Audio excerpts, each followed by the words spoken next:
રાજ્યના મોટા ભાગના વિસ્તારોમાં છેલ્લા 4 દિવસથી કમોસમી વરસાદનો કહેર ચાલુ છે।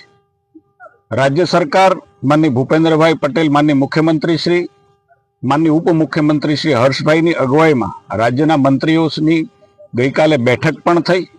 જે પ્રકારે આ વરસાદનો કહેર છે, જગતના તાત ખેડૂતને જે પ્રકારે એનો મોઢામાં આવેલો કોળિયો એ કુદરતના કહેરને કારણે છીનવાયો છે।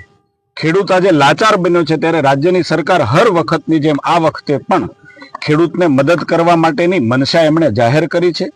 રાજ્ય સરકારે ગઈકાલે નિર્ણય કરીને 5 જેટલા મંત્રીઓને ખેડૂતોની સાચી સ્થિતિનો તાગ મેળવવા માટે આજે વિસ્તારની અંદર મોકલ્યા છે।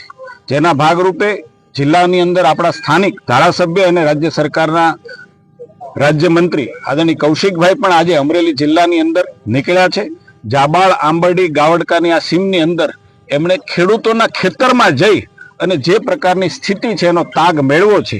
હું એક ધારાસભ્ય તરીકે રાજ્ય સરકારને તાત્કાલિક ખેડૂતોની વહારે આ મંત્રીઓને મોકલ્યા છે, એટલે માનનીય ભૂપેન્દ્રભાઈ ઉપમુખ્યમંત્રીનો આભાર માનું છું કે એમણે તરત કોઈ પણ ઘડીનો વિલંબ કર્યા વગર રાજ્ય સરકારની ખેડૂતોને મદદ કરવા માટેની આ મનસા જાહેર કરી છે। અને મને ભરોસો છે રાજ્યના મુખ્યમંત્રી ઉપર, રાજ્યની ભારતીય જનતા પાર્ટીની સરકાર પર, કે જે રીતે ખેડૂત જ્યારે સંકટમાં આવે, જગતનો તાત કિસાન જ્યારે સંકટમાં આવે, ત્યારે રાજ્ય સરકારે ભૂતકાળની અંદર પણ જે મદદ કરી છે એના કરતાં પણ હું માનું છું કે આ વખતે વ્યાપક પ્રમાણમાં નુકસાન છે અને રાજ્યની સરકાર અમારી ગુહાર છે એને માની છે અને મદદ ખેડૂતોને બને તેટલી શક્ય વધારે ને વધારે ખેડૂતોને મદદ કરશે। એટલા જ માટે મંત્રીશ્રીઓ અહીંયા આજે ઉપસ્થિત પણ છે।